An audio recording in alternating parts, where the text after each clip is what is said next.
అక్రమార్జనే ధ్యేయంగా కొందరు యంత్రాలతో ప్రకృతి సంపదను కొల్లగొడుతున్నారు. ప్రజాప్రతినిధుల అండతో అనుమతులు లేకుండానే గుట్టలను కరిగిస్తున్నారు.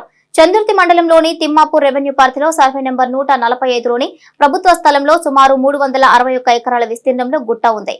కొద్ది రోజులుగా గుట్ట నుంచి మొరాన్ని తవ్వుతున్నారు.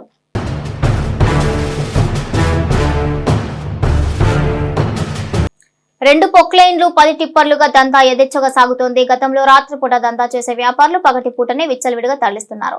రహదారులు, ఇళ్ల నిర్మాణాలు, కొత్త పెన్షన్ల ఏర్పాటు, మట్టి పనులు చేసేందుకు మొరం అవసరం.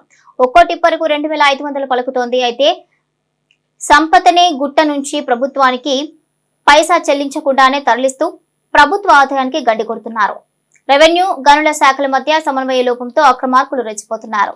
పర్యవేక్షణ బాధ్యత మాది కాదంటూ 2 శాఖల అధికారులు తప్పించుకుంటున్నారు.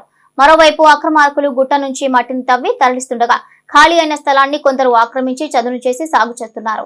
గతంలో 145 సర్వే నెంబర్లోని ప్రభుత్వ భూమిని రెవెన్యూ అధికారులు కొంతమందికి పట్టాలు చేసినట్లు అధికారులు తెలిపారు.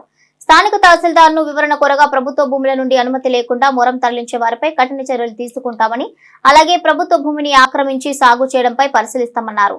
అక్రమార్కులపై పోలీసులకు ఫిర్యాదు చేసి కేసును నమోదు చేయిస్తామని చెప్పారు.